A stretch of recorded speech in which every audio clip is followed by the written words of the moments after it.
बुझाए, ठंडक लाए, सबको भाए जीरा सिप। MTH का जलजीरा जीरा सिप। जीरा सिप, असली रिफ्रेशिंग, असली स्वाद, असली मजा। MTH।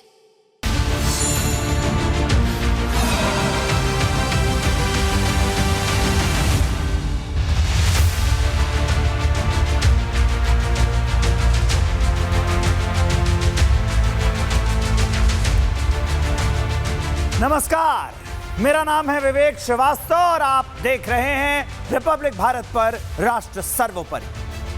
पढ़ लिख कर जो बैठे हैं वो बेच रहे हैं चाय। पैसा फेंका जिसने बाबू वो साहब बन जाए। ये पंक्तियां इतनी सार्थक है कि मैं आपको क्या बताऊं। मध्य प्रदेश चलिए, वहीं से आपको पूरी खबर मैं सुनाऊं। वहीं से आई है ये खबर, क्योंकि आजकल अजब मध्य प्रदेश में गजब भ्रष्टाचार सामने आ रहा है।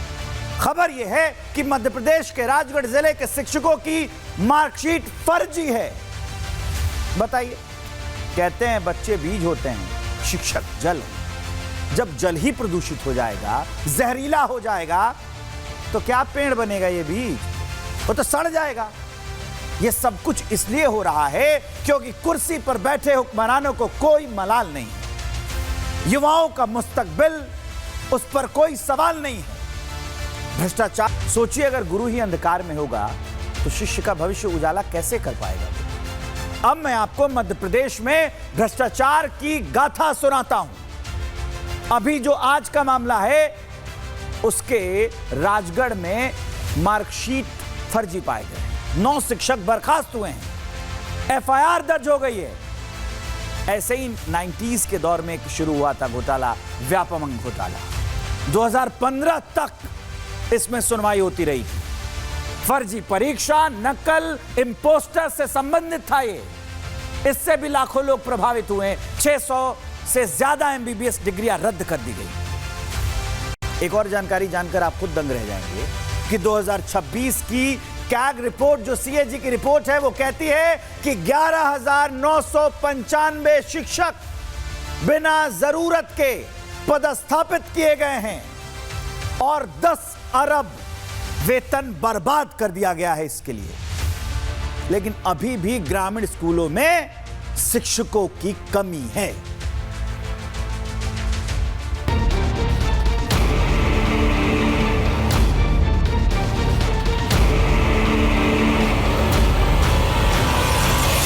क्या मध्य प्रदेश में शिक्षकों की भर्ती में घोटाला हुआ?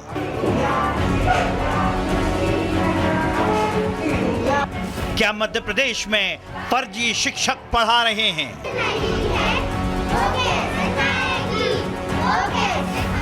यह सवाल आज इसलिए जरूरी हो गया है क्योंकि मध्य प्रदेश के राजगढ़ जिले से फर्जी शिक्षकों का खुलासा हुआ है। इन जालसाजों ने फर्जी मार्कशीट लगाकर शिक्षक की नौकरी हासिल कर ली थी। हैरानी की बात यह है कि इनकी मार्कशीट फर्जी होने के बावजूद सालों तक ये नौकरी करते रहे, लेकिन किसी को इसकी भनक तक नहीं लगी। जालसाज शिक्षकों की शिकायत मिलने पर प्रशासनिक टीम ने जांच की तो हैरान कर देने वाले खुलासे हुए हैं। जांच में पता चला है राजगढ़ जिले के कुल 9 प्राथमिक शिक्षकों की मार्कशीट फर्जी है। प्रशासन ने KSOU मैसूर से संबंधित दस्तावेजों का सत्यापन कराया, जिसमें 9 लोगों के दस्तावेज फर्जी पाए गए। इसके बाद जांच समिति ने सेवा अभिलेख, नियुक्ति रिकॉर्ड और अन्य दस्तावेजों की जांच कर 3 जुलाई को अपनी अंतिम रिपोर्ट सौंपी। जांच रिपोर्ट के आधार पर कलेक्टर ने सभी 9 प्राथमिक शिक्षकों की सेवाएं तत्काल प्रभाव से समाप्त कर दी। इस शिक्षकों के खिलाफ FIR दर्ज कर जांच के आदेश भी दिए गए। जिला शिक्षा अधिकारी के द्वारा थाने पर शिकायत की गई थी कि कुछ लोगों द्वारा फर्जी मार्कशीट के माध्यम से नौकरी प्राप्त की गई और उसका लाभ दिया गया, जिसके संबंध में घटनास्थल ब्यावरा और नरसिंहगढ़ का होने से थाना कोतवाली पे आवेदन प्राप्त होने के कारण हमारे द्वारा 0 पर अपराध पंजीबद्ध किया गया था, धारा 420, 467, 468 का, और संबंधित थाने को केस डायरी भिजवा दी गई है। इसमें नरसिंहगढ़ वाले में 1 आरोपी है और ब्यावरा वाले में 8 आरोपी है। कुल 9 लोगों के खिलाफ FIR हुई है। राजगढ़ के जिन 9 शिक्षकों की सेवाएं समाप्त की गई हैं, उसमें रमेश चंद्र यादव, पवन शर्मा, सुनील कुमार प्रजापति, हेमंत शर्मा, सावित्री दांगी, बने सिंह लववंशी, भारत सिंह यादव, हरिप्रसाद लववंशी, हिम्मत सिंह मीना का नाम शामिल है। मध्य प्रदेश में अभी सिर्फ 9 फर्जी शिक्षक पकड़े गए हैं, लेकिन अगर जांच का दायरा राजगढ़ से आगे बढ़ा तो फर्जी शिक्षकों की संख्या भी बढ़ सकती है। ऐसे में राष्ट्र सर्वोपरि का सवाल ये है कि आखिर फर्जी मार्कशीट वाले शिक्षकों की भर्ती कैसे हुई? इन शिक्षकों के दस्तावेजों की पड़ताल क्यों नहीं की गई? स्कूली छात्रों के भविष्य से खिलवाड़ क्यों किया गया? मध्य प्रदेश की शिक्षा व्यवस्था इसलिए बदहाल है। 9 शिक्षक जिनके द्वारा फर्जी मार्कशीट के आधार पर नौकरियां उन्होंने पाई थी, आज उनकी सेवाएं समाप्त कर दी गई। फर्जी अंकसूचियों के माध्यम से जो है नौकरियां प्राप्त की थी। अलग अलग समय सीमा है सबकी, जैसे कोई 2009 से, कोई 2011 से, इस तरह सबके अलग अलग समय से कार्यरत। ब्यावरा विकासखंड एवं सारंगपुर विकासखंड में ये शिक्षक जो कार्यरत थे। मध्य प्रदेश सरकार ने साल 2026-27 में शिक्षा क्षेत्र में 45,358 करोड़ रुपए का बजट आवंटित किया। इसमें प्राथमिक शिक्षा के लिए 11,444 करोड़ बजट का प्रावधान किया गया, जबकि समग्र शिक्षा अभियान के लिए 5,649 करोड़ का विशेष प्रावधान हुआ, ताकि प्रदेश के युवाओं का भविष्य निखारा जा सके। लेकिन असलियत ये है कि मध्य प्रदेश के स्कूलों की इमारत जर्जर है, स्कूलों की छत टपक रही है, स्कूलों में शिक्षकों की भारी कमी है, कई स्कूल तो बिना शिक्षकों के ही चल रहे हैं। आखिर क्यों? क्या मोहन यादव इसका जवाब देंगे? सरकार सिर्फ बजट आवंटित कर अपना पीठ थपथपाती है, लेकिन उस बजट का इस्तेमाल कैसे हो रहा है, इसका ध्यान कौन रखेगा? शिक्षकों की भर्ती से लेकर उनकी सैलरी तक जो धनराशि जा रही है, उसका ऑडिट कौन करेगा? और फर्जी मार्कशीट के आधार पर जिन शिक्षकों की भर्ती की जा रही है, आखिर उनकी पड़ताल कौन करेगा? क्या मध्य प्रदेश में किसी की भी जिम्मेदारी बनती है, या फिर सरकारी बजट का ऐसे ही बंदर बांटकर उसे ठिकाने लगाया जाता रहेगा? Bureau report, Republic Bharat.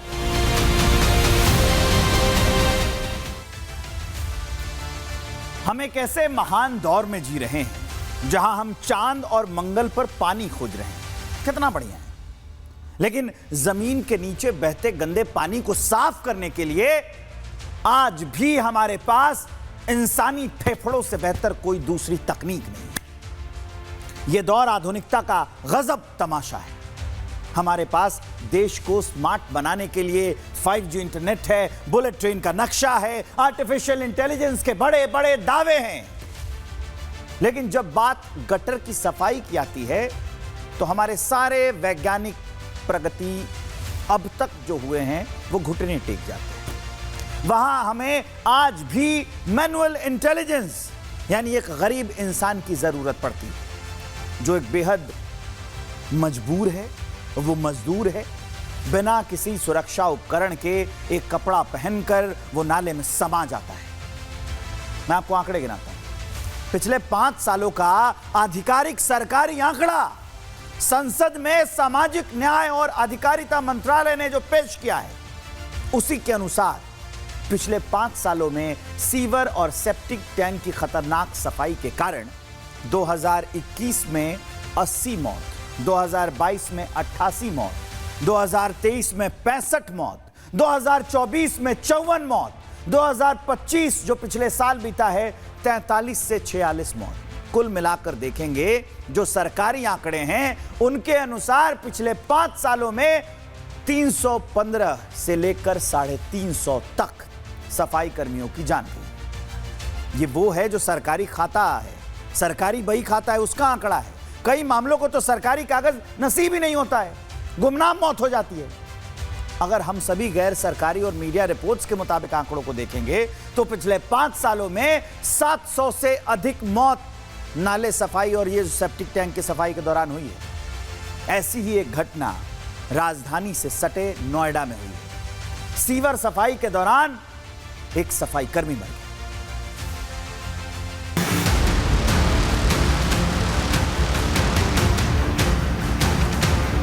Bharat 21वीं सदी की आधुनिकता के रेस में शामिल है।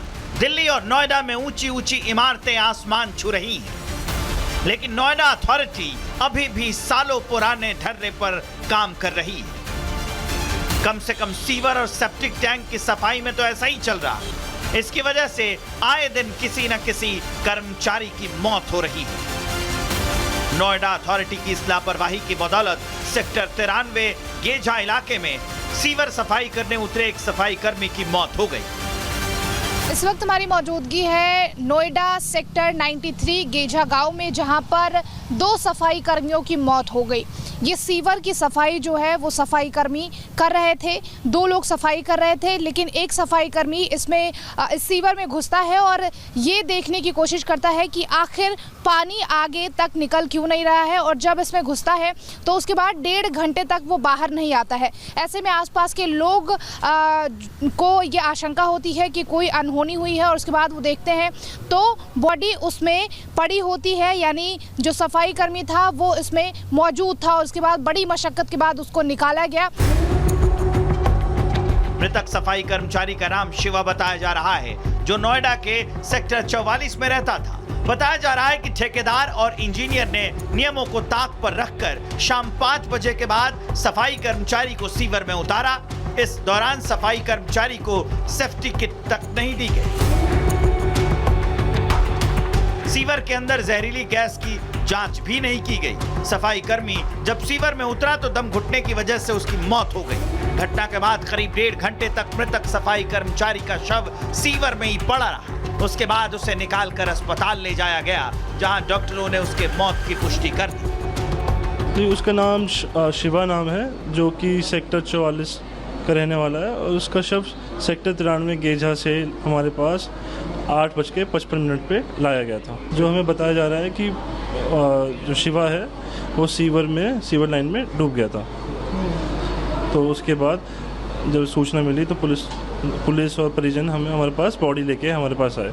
जब हमने जांच किया तो उसके वाइटल्स नॉन रिकॉर्डेबल थे, ईसीजी में कोई भी एक्टिविटी नहीं थी और प्यूपिल में कोई भी रिफ्लेक्स नहीं था। सफाई कर्मचारी की मौत के मामले में बड़ी लापरवाही सामने आई है। हादसे की सूचना मिलने के बावजूद नोएडा प्राधिकरण का कोई जिम्मेदार अधिकारी मौके पर नहीं पहुंचा। इस केस में अथॉरिटी ने ठेकेदार को ब्लैकलिस्ट और इंजीनियर की सेवा समाप्त कर दी है। वहीं नोएडा पुलिस ने भी केस दर्ज कर लिया है। वहीं परिजन घटना के निष्पक्ष जांच और उचित मुआवजा देने की मांग कर रहे हैं। कहीं ना कहीं प्राधिकरण पे भी सवाल उठ रहे हैं, प्रशासन पर भी सवाल उठ रहे हैं कि अगर जो है सीवर सफाई करने के लिए कर्मचारियों को कहा जा रहा है तो आखिर क्या उन्हें सुरक्षा उपकरण मुहैया कराए जा रहे हैं या नहीं। सवाल यही उठ रहे हैं कि आखिर क्या सुरक्षा उपकरण मुहैया नहीं कराए गए थे, क्या ऑक्सीजन की कमी से जान गई है, या फिर जो जहरीली गैस है उसकी वजह से जान गई है। हालांकि पुलिस ने जो शव है उसको पोस्टमार्टम के लिए भेज दिया है, और अब पूरे तरीके से इस मामले की जांच चल रही है कि आखिर ये जान किस वजह से गई है। नोएडा अथॉरिटी का सालाना बजट करीब 10,000 करोड़ रुपए के पार चला गया है, लेकिन इसके बावजूद हर साल सीवर की सफाई करते समय सफाई कर्मचारियों की मौत होती रहती है। नोएडा के ज्यादातर सफाई कर्मचारियों के पास सेफ्टी किट नहीं है। ऐसे में राष्ट्र सर्वोपरि का सवाल यह है कि क्या सफाई कर्मचारियों की जान की कोई कीमत नहीं है? क्या नोएडा अथॉरिटी सेफ्टी किट देने में लापरवाही बरतती है? आखिर इन मौतों का जिम्मेदार कौन है? सफाई कर्मचारियों की बदौलत ही नोएडा और दिल्ली जैसे शहर साफ सुथरे रहते हैं, लेकिन इन सफाई कर्मचारियों के साथ जिस तरह की लापरवाही बरती जा रही है उसने इंसानियत पर गंभीर सवाल खड़े कर दिए हैं। हालांकि अब देखना यह है कि सफाई कर्मचारियों की जान से खिलवाड़ करने वालों के साथ कब तक सख्ती बरती जाती है। कहीं ना कहीं प्राधिकरण पे भी सवाल उठ रहे हैं, प्रशासन पर भी सवाल उठ रहे हैं कि अगर जो है सीवर सफाई करने के लिए कर्मचारियों को कहा जा रहा है तो आखिर क्या उन्हें सुरक्षा उपकरण मुहैया कराए जा रहे हैं या नहीं। सवाल यही उठ रहे हैं कि आखिर क्या सुरक्षा उपकरण मुहैया नहीं कराए गए थे, क्या ऑक्सीजन की कमी से जान गई है, या फिर जो जहरीली गैस है उसकी वजह से जान गई है। हालांकि पुलिस ने जो शव है उसको पोस्टमार्टम के लिए भेज दिया है, और अब पूरे तरीके से इस मामले की जांच चल रही है कि आखिर ये जान किस वजह से गई है। नोएडा अथॉरिटी का सालाना बजट करीब 10,000 करोड़ रुपए के पार चला गया है, लेकिन इसके बावजूद हर साल सीवर की सफाई करते समय सफाई कर्मचारियों की मौत होती रहती है। नोएडा के ज्यादातर सफाई कर्मचारियों के पास सेफ्टी किट नहीं है। ऐसे में राष्ट्र सर्वोपरि का सवाल यह है कि क्या सफाई कर्मचारियों की जान की कोई कीमत नहीं है? क्या नोएडा अथॉरिटी सेफ्टी किट देने में लापरवाही बरतती है? आखिर इन मौतों का जिम्मेदार कौन है? सफाई कर्मचारियों की बदौलत ही नोएडा और दिल्ली जैसे शहर साफ सुथरे रहते हैं, लेकिन इन सफाई कर्मचारियों के साथ जिस तरह की लापरवाही बरती जा रही है उसने इंसानियत पर गंभीर सवाल खड़े कर दिए हैं। हालांकि अब देखना यह है कि सफाई कर्मचारियों की जान से खिलवाड़ करने वालों के साथ कब तक सख्ती बरती जाती है। Bureau report, Republic Bharat. विज्ञान कहता है कि इंसान के शरीर में 70% पानी होता है, लेकिन पीलीभीत के बीसलपुर नगर पालिका के अफसरों को देखकर लगता है कि उनके शरीर में 100% भ्रष्टाचार का तेजाब है और अमानवीयता का जहर भरा है।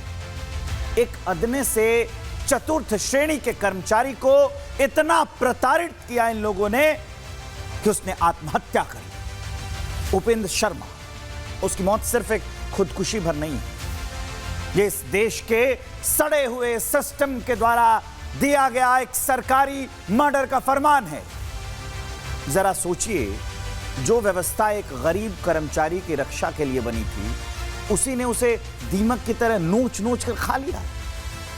पहले नौकरी बचाने के नाम पर 18 लाख रुपए घूस डकार ली गई, फिर उस भूख जो शांत नहीं हुई, उसके बाद उस भूख को शांत करने के लिए 8 लाख रुपए और मांगे गए। जब गरीब के पास देने के लिए फूटी कौड़ी नहीं बची, तो उसने बंद कमरे में जानवरों की तरह बुलाया गया और उसको पहले पीटा गया। उसके बाद सारी बर्बरता की हद तो तब पार हो गई जब जबरन उसे पेशाब पिला दिया गया। क्या हम वाकई एक सभ्य समाज में जी रहे हैं? क्या हम किसी कबीलाई युग में लौट चुके हैं, जहां ताकतवर को कमजोर का खून पीने की खुली छूट होती है? और बेशर्मी की इंतहा देखिए, जब रोता बिलखता परिवार अपने मरे हुए बेटे, अपने सुहाग के लिए इंसाफ मांगने के लिए धरने पर बैठता है, तो सांत्वना देने पहुंचे पूर्व मंत्री हमदर्दी नहीं मिली उनकी ओर से, थप्पड़ मिला। यह थप्पड़ सिर्फ उस पीड़ित परिवार के गाल पर नहीं पड़ा है, यह थप्पड़ देश प्रदेश के हर उस आम नागरिक के मुंह पर है जो इस लोकतंत्र में खुद को सुरक्षित महसूस करते हैं। आज पूरा देश और बीसलपुर की जनता इस भ्रष्ट और जालिम सिस्टम से सीधे सुलगते सवाल पूछ रही है कि सुसाइड नोट में नामजद आरोपी ईओ शमशेर सिंह और उसके गुर्गे अब तक सलाखों के पीछे क्यों नहीं है? प्रशासन किस रसूखदार के दबाव में रेंग रहा है अब तक? जनता के वोटों से चुनकर माननीय जब नेता पीड़ितों को सांत्वना की जगह थप्पड़ मारते हैं, तो क्या उनका अहंकार कानून से भी बड़ा हो चुका है? क्या उपेंद्र शर्मा, उनके बूढ़े मां बाप और अनाथ हो चुके बच्चों को कभी इंसाफ मिलेगा? या फिर यह मामला भी लाल बस्ते में फाइलों में दबाकर वैसे ही रफा दफा कर दिया जाएगा?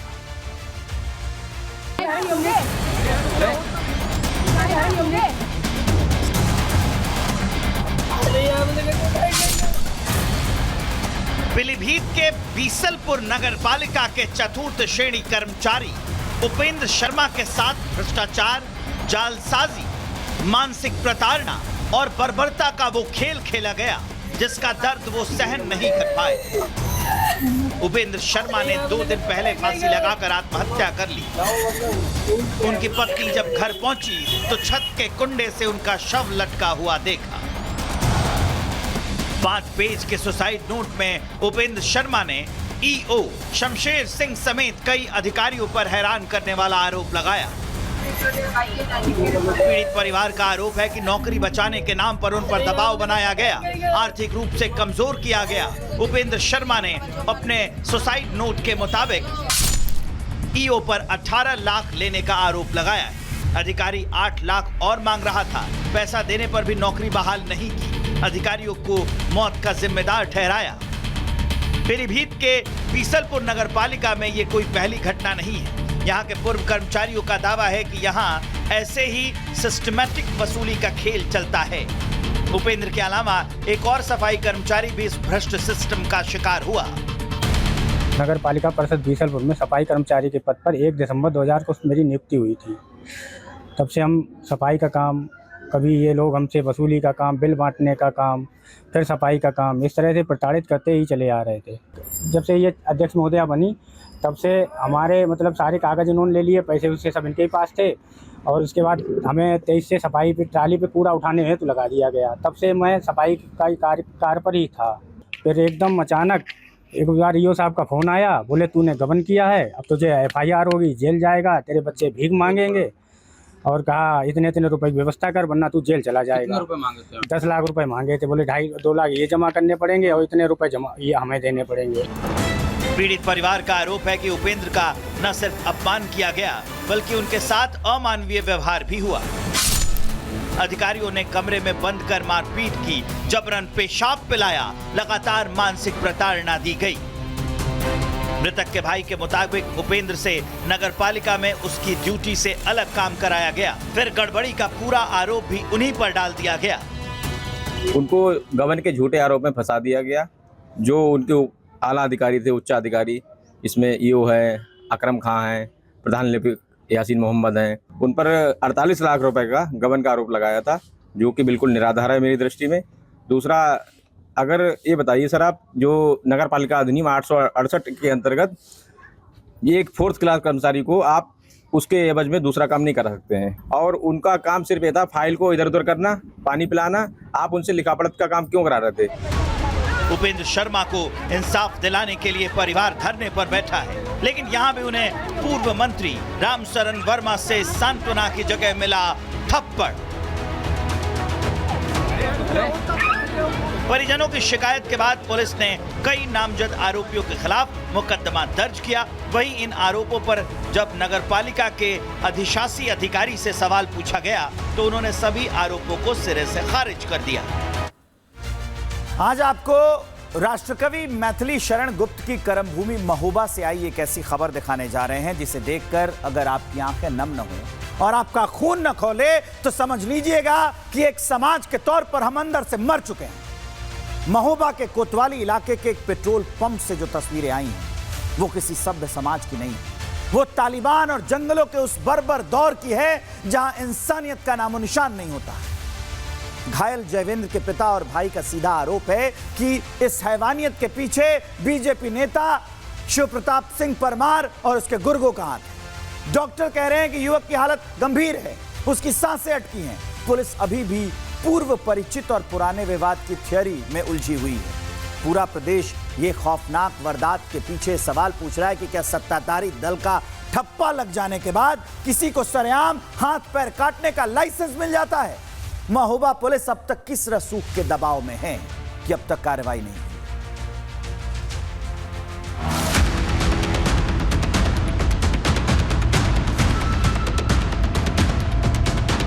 ये वीडियो आपकी रूह कपा सकती है।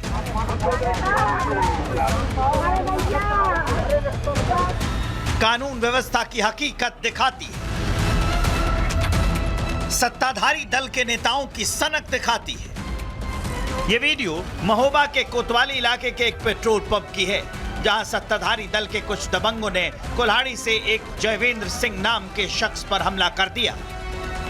इस दौरान दबंगों ने कुल्हाड़ी से जयवेंद्र के दोनों हाथ काट दिए, पैरों पर हमला कर उन्हें घायल कर दिया। इसके बाद घायल जयवेंद्र मौके पर ही गिरकर छटपटाने लगा। पेट्रोल पंप पर खड़े लोगों ने पुलिस को सूचना दी। इस दौरान घायल शख्स की मां उसके शरीर के टुकड़ों को इकट्ठा करती दिखी। तस्वीरें देखकर आप अंदाजा लगा सकते हैं कि आखिर उस मां पर क्या बीत रही होगी जिसके सामने उसके बेटे के हाथ पैर कटे पड़े हों। ये किसी भी मां के लिए सामान्य बात नहीं है।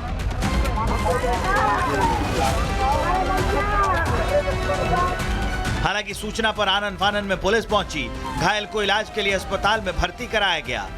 घायल जयवेंद्र के पिता राजा बाबू सिंह और भाई आलोक सिंह ने इस पूरी वारदात के पीछे अपने ही मोहल्ले के रहने वाले बीजेपी नेता शिव प्रताप सिंह परमार और उसके साथियों का हाथ बताया है। परिजनों का कहना है कि जयवेंद्र पेट्रोल पंप पर तेल डलवाने आया था, तभी उस पर यह जानलेवा हमला हुआ।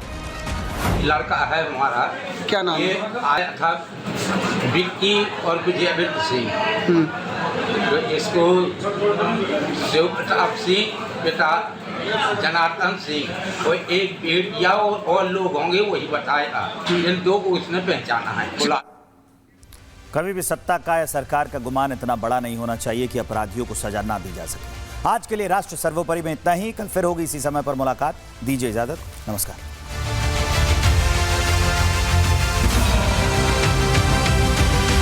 चमकी चाट से क्या बना है? सैंडविच, लस्सी और छाछ और हर घूंट में चमकी चाट, ड्राई फ्रूट और दही बड़े। चमकी चाट से स्वाद बढ़े। असली स्वाद सिर्फ चंकी चाट।